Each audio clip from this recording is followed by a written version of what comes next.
बहुत टफ होता है, कैसे निकलेगा, जेआरएफ कैसे होगा, बहुत डर लगता था सोच के। तो एक स्टूडेंट को जो एक स्टार्ट करना चाह रहा है कि मुझे ये एग्जाम देना है ना, तो आपको क्या लगता है, आप क्या सजेस्ट करोगे कि वो कब से इसकी शुरुआत कर सकता है? तो कौन सा सब्जेक्ट आपको ज्यादा चैलेंजिंग लगा, पेपर वन या पेपर टू? पॉसिबल है ये कर पाना कि हाँ पूरा पढ़ लोगे सब कुछ अच्छे से और एग्जाम भी क्वालिफाई हो सकता है आपका? पेपर का लेवल तो बहुत हाई हो गया है। अगर वो पीवाईक्यूज में जो डीआई के पेपर आ चुके हैं क्वेश्चंस, उनको अगर वो सॉल्व करना शुरू करे, क्या ये हेल्प करेगा उनको?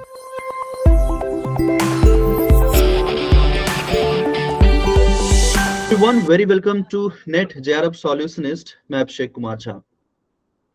यूनिवर्सिटी ग्रांट कमीशन हर साल ऐसा एग्जाम करवाती है जो इंडिया में कॉलेज से लेकर के यूनिवर्सिटी लेवल तक में जो टीचर्स अपॉइंट होते हैं, जिन्हें हम प्रोफेसर के तौर पर देखते हैं, प्रोफेसर तक के उस जॉब तक पहुंचने के लिए बहुत सारे ऐसे स्टूडेंट होते हैं जो इसका सपना देखते हैं, और हर साल स्टूडेंट इस एग्जाम में अपीयर भी होते हैं।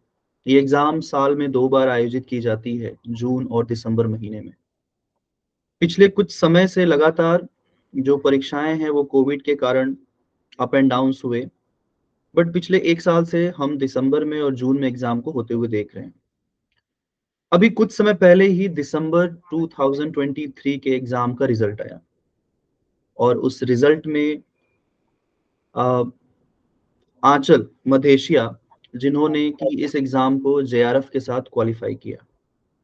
मैं थोड़ा सा आपको बता दूं, यहाँ पर नेट और जेआरएफ, इसमें एग्जाम एक ही होता है, लेकिन मेरिट के बेस पर नेट और जेआरएफ का लिस्ट जो है तैयार किया जाता है। नेट जो है वो नेशनल एलिजिबिलिटी टेस्ट है, और जेआरएफ जूनियर रिसर्च फेलोशिप है। जहां नेट क्वालिफाई करने के बाद आप एलिजिबल हो जाते हैं यूनिवर्सिटीज में, कॉलेज में पढ़ाने के लिए, वहीं असिस्टेंट प्रोफेसर का एग्जाम भी आप दे सकते हैं। तो एक एलिजिबिलिटी क्राइटेरिया है नेट।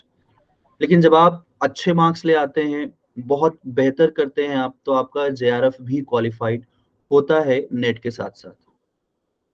कितना कठिन है इस एग्जाम को क्लियर कर पाना, इसके अगर हम अगर समझना चाहें इस चीज को, तो पिछले 2 सालों से लगातार जो पेपर का लेवल है, जो क्वेश्चन का लेवल है, वो लगातार इंक्रीज होता चला जा रहा है। और इतनी कठिनाई के साथ इस एग्जाम को क्वालिफाई कर पाना, ये अपने आप में एक बहुत बड़ा अचीवमेंट होता है। आज अगर आप पेपर को देखेंगे तो आपको ये महसूस होगा कि यूपीएससी से कम बिल्कुल भी नहीं रहा, क्योंकि जिस तरीके से पहले क्वेश्चंस पूछे जाते थे, जहां पर वन लाइनर और फैक्ट ज्यादा होते थे, आज के जो एग्जाम्स हैं उसमें आपको फैक्ट भी मिलते हैं, कॉन्सेप्ट भी मिलते हैं, और स्टेटमेंट वाले क्वेश्चंस की संख्या काफी बढ़ गई है। न सिर्फ किताबी ज्ञान जरूरी है, बल्कि जो ज्ञान आपने संग्रहित किया है, जो आपने नॉलेज गेन किया है, उसका एनालिटिकल इस्तेमाल करना भी बहुत जरूरी बन गया है। तो आज हम जानेंगे आंचल से, जिन्होंने इस एग्जाम को विथ जेआरएफ क्वालिफाई किया है, नेट और जेआरएफ दोनों, कि किस तरीके से उनकी सफलता आज हम जो इनके साथ इंटरव्यू कर रहे हैं, कैसे और किस तरीके से उन्होंने सारी चीजें की, क्या संघर्ष रहा, पूरी कहानी को हम जानेंगे। सबसे पहले आपको शुभकामनाएं आंचल, इस एग्जाम को क्वालिफाई करने के लिए। आप थैंक यू सर। एग्जाम को क्वालिफाई करने के बाद ऑब्वियसली अच्छा लग रहा होगा, डेफिनेटली, और घर में भी बहुत खुशी का माहौल होगा। कैसा लगता है अपने सपने को सच होते हुए देखना? कैसी फीलिंग होती है? सर बहुत अच्छा, जब मैंने रिजल्ट देखा तो थोड़ी होप कम थी क्योंकि पेपर बहुत टफ था। बट सर मेरा जेआरएफ क्लियर हुआ, मम्मी पापा बहुत खुश थे, हम लोग भी बहुत खुश थे। और सर बहुत अच्छा लगा क्योंकि एक ड्रीम था कि हाँ जेआरएफ क्लियर करना है, क्योंकि नेट हुआ था मेरा जून वाले में, फर्स्ट अटेम्प्ट था वो मेरा, ये सेकंड था। तो सर बहुत बड़ा, बहुत अच्छा लगा। बहुत खुशी की बात है, और हमारी पूरी एकेजे टीम की तरफ से आपको शुभकामनाएं। इतनी हार्ड वर्क, इतनी मेहनत करने के बाद जब सफलता आपको मिलती है, तो वो खुशी अलग ही होती है, उसको हम बता नहीं सकते किसी को भी। लेकिन यहाँ पर ये जानना जरूरी है कि इस एग्जाम को आप जब देना स्टार्ट किए, मतलब आपने जब पहली बार सोचा कि एग्जाम को देना है मुझे, तो वो समय और आज अगर आप खुद को देखते हो, जब आपने सोचा पहली बार कि मुझे इस एग्जाम को देना है, और आज जब आप वो एग्जाम क्वालिफाई कर चुके हो, उन दोनों के बीच में आप कहाँ खुद को देखते हो? सर मैंने बेसिकली मार्च सेशन में पहली बार फॉर्म डाला था जून के लिए। तो मार्च से मैंने पढ़ना स्टार्ट किया था नेट नेट के लिए। तो सर उस समय सोचा था कि हाँ बहुत टफ होता है, कैसे निकलेगा, जेआरएफ कैसे होगा, बहुत डर लगता था सोच के। फिर जाके पढ़ा मैंने, पहले सेल्फ स्टडी किया, फिर पीवाईक्यूज लगाए, फिर सर आपका बैच लिया, उसमें पढ़ा, ब्रीफ नोट्स बनाए।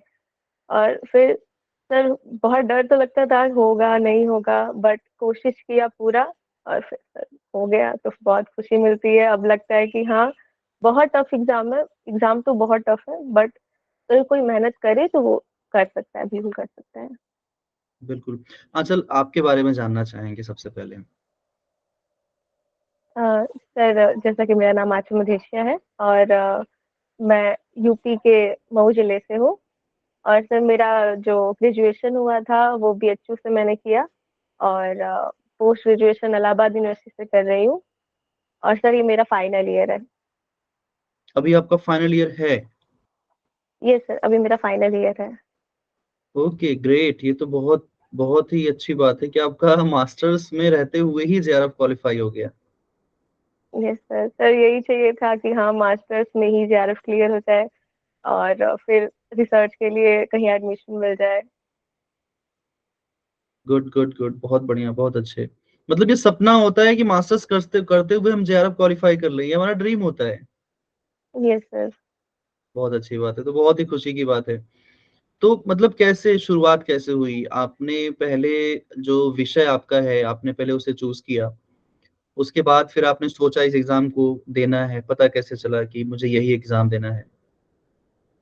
सर पहले तो ग्रेजुएशन में बस ले लिया था, सब्जेक्ट मिल गया, कॉम्बिनेशन बन गया, जैसे कि बीएचयू में बनता है, तो ले लिया था। फिर तीन सब्जेक्ट थे उसमें मुझे ज्योग्राफी में सबसे ज्यादा इंटरेस्ट आया कि हाँ ये मैं पढ़ सकती हूँ एज माई सब्जेक्ट। तो फिर मैंने उसको अच्छे से डीपली पढ़ना स्टार्ट किया।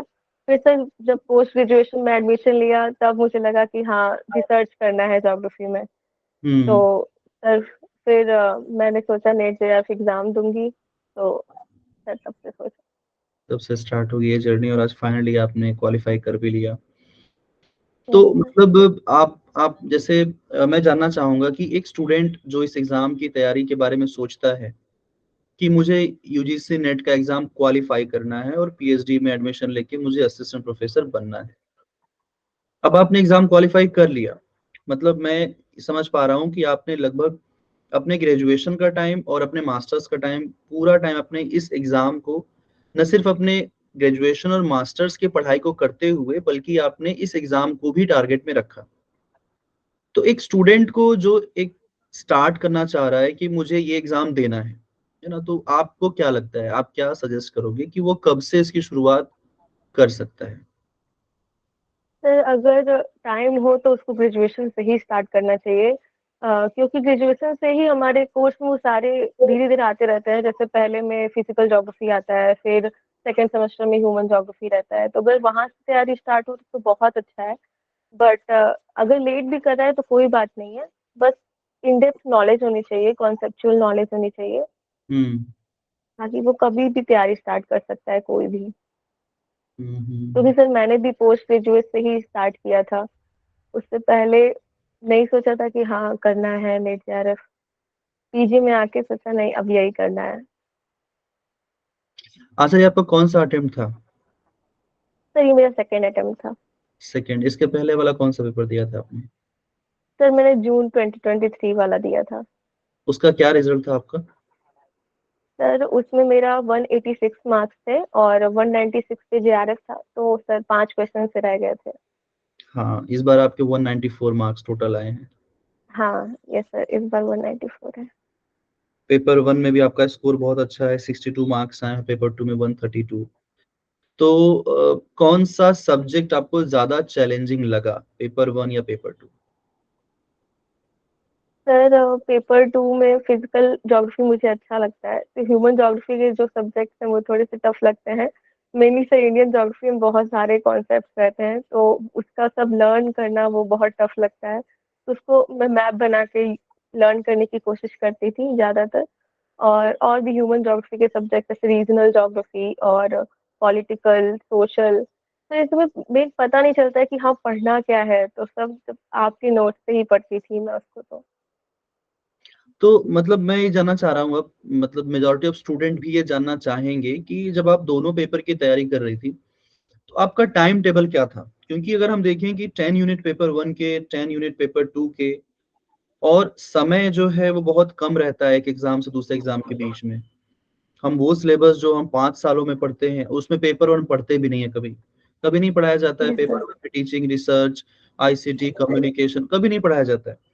लेकिन हम जिस विषय को अचानक से पढ़ना शुरू करते हैं वो उसके 10 यूनिट्स, फिर हमारे जो सब्जेक्ट के हैं 10 यूनिट्स, इन इतने बड़े सिलेबस को इतने कम समय में कवर कर पाना बिना किसी बेहतर टाइम टेबल के शेड्यूल के पॉसिबल ही नहीं है।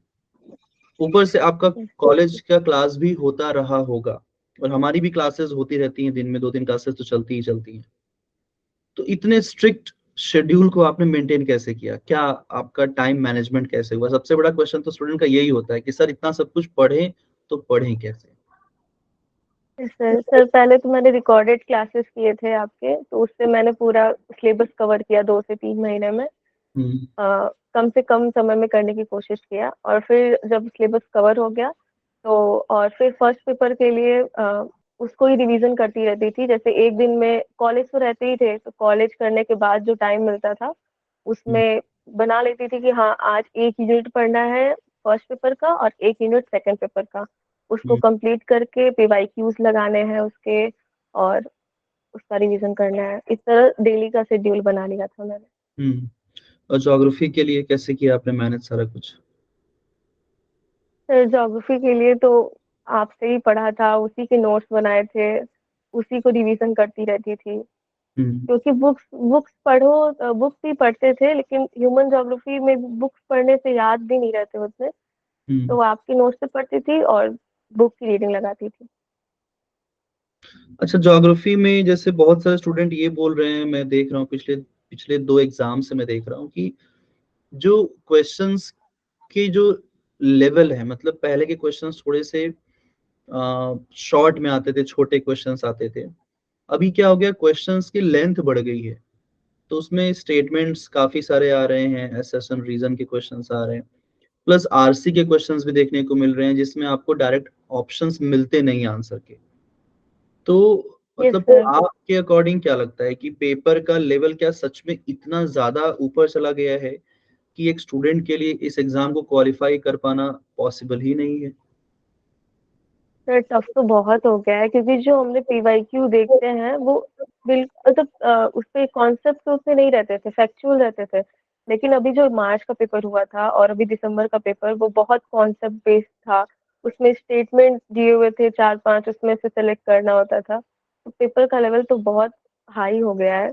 उसके हम्म। लिए इन डेप्थ स्टडी करना बहुत जरूरी है। जैसे बहुत सारे स्टूडेंट कहते हैं कि सर मतलब हम 2 महीने में, 3 महीने में कोर्स कवर, मतलब कंप्लीट सिलेबस कवर करना चाहते हैं। ये संभव है? पॉसिबल है ये कर पाना कि हाँ पूरा पढ़ लोगे सब कुछ अच्छे से और एग्जाम भी क्वालिफाई हो सकता है आपका? सर मुश्किल तो है, क्योंकि कितना भी करो, एक एक दिन में 5 से 6 क्लासेस करने पे वो सारी चीजें याद भी नहीं रहती हैं। तो पॉसिबल हो सकता है, बट थोड़ी ज्यादा मेहनत करनी पड़ेगी। हम्म। मैंने भी कैसे? 5 से 6 लेक्चर एक दिन में देखती थी और उसको नोट्स बनाती थी, फिर उसको रिवीजन करना भी पड़ता था, क्योंकि रिवीजन ना करो तो याद नहीं रहते हैं। अभी हम स्ट्रेटजी पे भी आएंगे कि जब आप पढ़ रहे थे अपने यूनिवर्सिटी के क्लासेस आप कर रहे थे, फिर आप यहाँ पे भी क्लास कर रहे थे, तो आपने कैसे मतलब क्लास के नोट्स को अपने से बनाया, खुद से किताबों को पढ़ा और उसके बाद आपने उसको रिवाइज किया? क्या स्ट्रेटजी आपकी थी? मतलब क्योंकि एक बार हम पढ़ लेते हैं, एक बार पढ़ने से तो चीजें याद होने से रही, क्योंकि नो सर। मेजॉरिटी ऑफ चीजें हम नहीं पढ़ते हैं, नया पढ़ते हैं, क्योंकि मास्टर्स का सिलेबस और यूजीसी नेट के सिलेबस में बहुत अंतर होता है। मास्टर्स में तो बहुत सारी चीजें नहीं पढ़ाई जाती हैं, लेकिन यहाँ पर कंपटीशन का लेवल ही बदल जाता है। तो कैसे आपने मैनेज किया, किस तरीके से? सर पहले तो क्लास करती थी, फिर क्लासेस देखती थी आपके, उससे नोट्स बनाती थी, और फिर उसका रिवीजन करना बहुत ज़रूरी है, क्योंकि अगर क्लास करके नोट्स बना के फिर उसका रिवीजन ना करो तो वो चीज़ें भूल जाती हैं।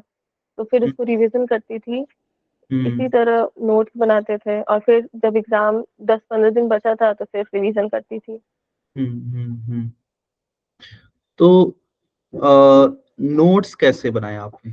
मतलब मैं, ये मेरा प्रश्न नहीं है, ये बहुत सारे स्टूडेंट के क्वेश्चंस होते हैं। सर नोट्स कैसे बनाए? आपने कैसे बनाया और किस तरीके से बनाया और कैसे आपने रिवाइज किया? थोड़ा सा इसके ऊपर एक अपने जो ओपिनियंस हैं वो आप बताना चाहें। सर आपका जो पीडीएफ था उसमें से आप जो-जो इम्पोर्टेंट बताते थे उसको लिख लेती थी, वही नोट्स था सर, उसी से पढ़ते थे, फिर उसी को रिवीजन करते थे। हम्म, ठीक है, मतलब इनफ था, वो पर्याप्त था, आपको लगता है कि इतना पढ़ना काफी है?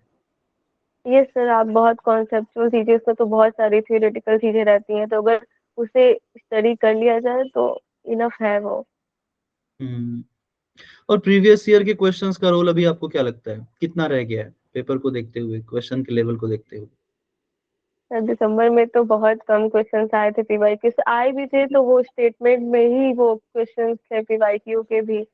तो सर हम्म। रोल है, कल लगाना चाहिए, बिल्कुल लगाना चाहिए, क्योंकि पीवाईक्यू से भी एक कॉन्सेप्ट डेवलप होता है कि कौन सी यूनिट नहीं तैयार है, कौन सी यूनिट तैयार है। तो हम्म पीवाईक्यू लगा के फिर पता चलता है, फिर हम उस पे ज़्यादा ध्यान देते हैं, तो लगाना चाहिए।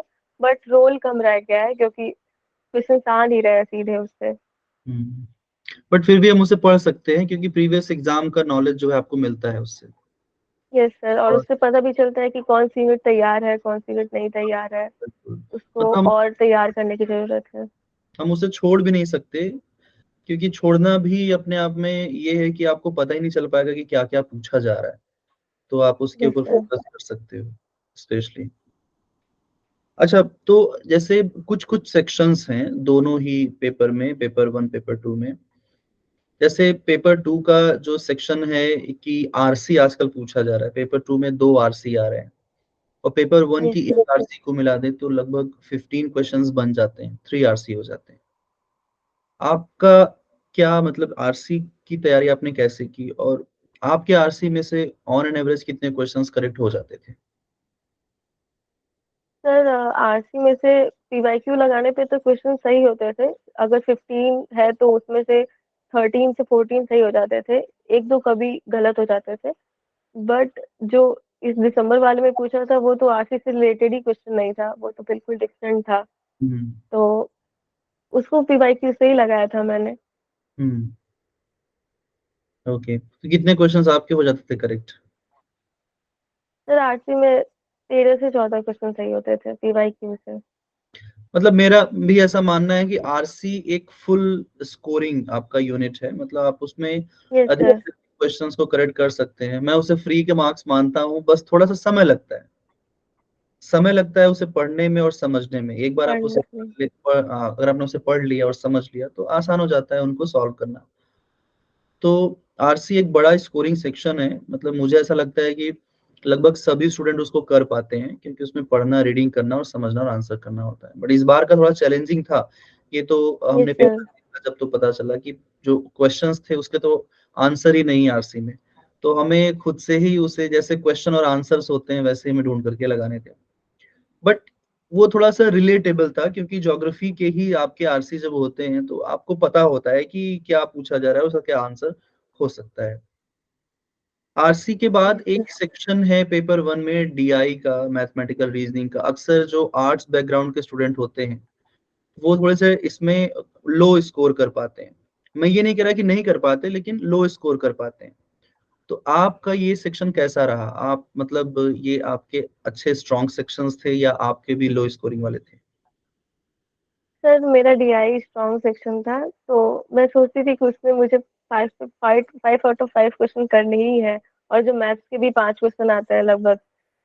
अ, तो वो मेरा अच्छा था डीआई। डीआई आपने अच्छा किया। तो डीआई के लिए क्या पैटर्न आपने फॉलो किया? जैसे कि आप डीआई के जो प्रीवियस ईयर के क्वेश्चंस जो आते हैं, क्या अगर एक स्टूडेंट उनको लगाए, उनको सॉल्व करे, मतलब मान लीजिए स्टूडेंट जीरो से शुरू कर रहा है ना, यस उसके सर। पास कोई प्रायर एक्सपीरियंस नहीं है, नॉलेज नहीं है। अगर वो पीवाईक्यूज में जो डीआई के पेपर आ चुके हैं क्वेश्चंस, उनको अगर वो सॉल्व करना शुरू करे, क्या ये हेल्प करेगा उनको? बिल्कुल हेल्प करेगा, क्योंकि वही पैटर्न पे क्वेश्चंस आते हैं। तो पीवाईक्यू लगानी चाहिए, डीआई के तो बिल्कुल लगानी चाहिए। तो उससे एक प्रैक्टिस बन जाएगा लगाने का, उससे स्पीड भी उसकी सही हो जाएगी, स्पीड भी तेज हो जाएगी लगाने की। तो लगाने चाहिए पीवाईक्यू। बिल्कुल।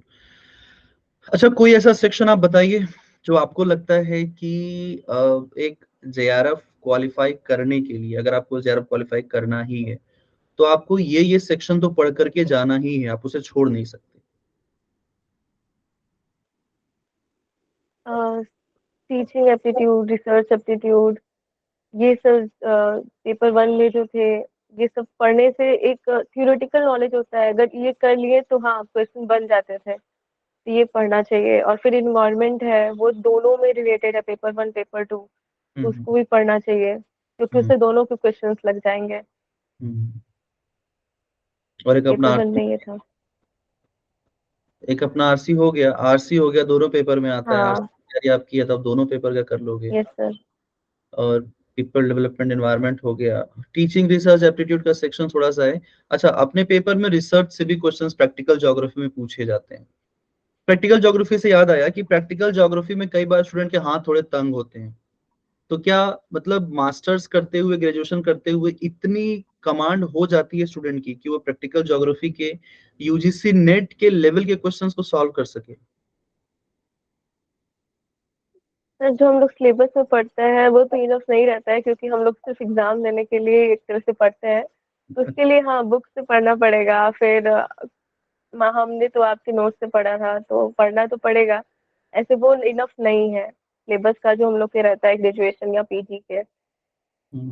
स्पेशली कुछ ऐसा प्रैक्टिकल। सारा सिलेबस इसलिए नहीं रहता है। हाँ बिल्कुल। अच्छा, पिछले कुछ समय से सिलेबस में जो नए सेक्शन जैसे कि रिमोट सेंसिंग, जीआईएस, ये बड़े चैलेंजिंग सेक्शंस हैं स्टूडेंट के लिए आज भी, अगर वो उन्होंने क्लास कहीं किया हुआ है तो भी, क्योंकि वो एकेडमिक पॉइंट ऑफ व्यू से होता है और यहाँ पर थोड़ा सा कंपटीशन का लेवल आ जाता है। तो वो वाला सेक्शन कैसे आपने, क्योंकि आपने कैसे पढ़ा और क्या किया, कैसे किया, वो तो हम जानेंगे ही, लेकिन ये कितना चैलेंजिंग है आज के स्टूडेंट के लिए कि अगर रिमोट सेंसिंग ना पढ़ें, जीआईएस ना पढ़ें? क्योंकि मैंने ये देखा है कि जो जब आप नेट क्वालिफाई कर लेते हो, जेआरएफ क्वालिफाई कर लेते हो, उसके बाद आप फिर असिस्टेंट प्रोफेसर के लिए तैयारी करना शुरू कर देते हैं। यह दोनों साथ साथ चलता रहता है। होपफुली आप भी अब जेआरएफ के बाद अब असिस्टेंट प्रोफेसर के लिए कहीं ना कहीं प्रिपरेशन करेंगे ही। तो कितना जरूरी है, क्योंकि असिस्टेंट प्रोफेसर के सिलेबस में भी रिमोट सेंसिंग और जीआईएस रहता ही रहता है। तो कुछ स्टूडेंट ऐसा सोचते हैं कि हम इसको अगर अभी छोड़ दें, नेट जेआरएफ में ना पढ़ें तो हमारा काम चल जाएगा। बट क्या सच में ये करना सही है? क्योंकि आप अपने अगले एग्जाम के लिए भी उसे जो पढ़ सकते थे, कवर कर सकते थे, वो आपने उसका मौका छोड़ दिया। तो एक तो ये मैं जानना चाहूंगा कि क्या सही है इसको छोड़ देना, रिमोट सेंसिंग जीआईएस को? और दूसरा, अगर इसे पढ़ना है तो कैसे पढ़ना है? क्योंकि इसके ज्यादातर कंटेंट मैंने देखा है कि हिंदी किताबें तो बड़ी मुश्किल से मिल पाती हैं, है ना? और अगर हैं भी तो उसमें शब्द इतने कठिन होते हैं कि आप उन्हें पढ़ करके भी नहीं समझ सकते। तो किस लैंग्वेज को हम पढ़े? जैसे बहुत सारे हिंदी मीडियम के स्टूडेंट हैं, किस लैंग्वेज में बुक को हम पढ़ें, और इसको छोड़ना सही है कि नहीं? इस यूनिट को छोड़ना तो बिल्कुल सही नहीं है। और रिमोट सेंसिंग और जीआईएस को तो बिल्कुल नहीं, क्योंकि ये आगे भी पेपर में काम आएंगे। तो इसको पढ़ना चाहिए। और क्यों मैंने आपके नोट से पढ़ा था, और बुक से भी थोड़ा बहुत पढ़ा था। सब सही पढ़ा था। और सिर्फ छोड़ना तो बिल्कुल ही सही नहीं है, क्योंकि उससे क्वेश्चंस आते हैं। और उसमें बस याद करने वाली चीज है, एक बार याद हो गई तो फिर वो हमें हमेशा ही काम देंगी। बिल्कुल बिल्कुल। तो आचल, अच्छा लगा आपसे बात करके। आई होप स्टूडेंट्स को बहुत सारी चीजें आपके इस सेशन के थ्रू उन्हें समझ में आई होंगी, उन्हें बहुत सारा मोटिवेशन मिला होगा। क्योंकि जब हमारे बीच से कोई क्वालिफाई होता है और आगे बढ़ता है, तो वो एक पॉजिटिव थॉट के तौर पर कहीं ना कहीं हमें मोटिवेट करता है। आपको बहुत सारी शुभकामनाएं भविष्य के लिए। आपका जल्दी से पीएचडी में एडमिशन हो जाए और आपको फेलोशिप मिलना शुरू हो जाए। साथ ही साथ आप असिस्टेंट प्रोफेसर में आगे आपको निश्चित तौर पर सफलता मिले, और आप ऐसे ही आगे बढ़ते रहे। हमारी सारी शुभकामनाएं आपके साथ हैं। Thank you sir. Thank you Himachal, thank you so much. और मिलेंगे फिर हम ऐसे ही कुछ और सेशंस को लेकर के आप सभी लोगों के सामने। तब तक बने रहिए एकेजे एकेडमी और नेट जे सॉल्यूशनिस्ट पे। बात करेंगे हम लोग ऐसे ही और भी सेशंस में ऐसे स्टूडेंट्स के साथ जिन्होंने यूजीसी नेट और असिस्टेंट प्रोफेसर एग्जाम्स को क्वालिफाई किया है। Thank you so much, take care, bye bye.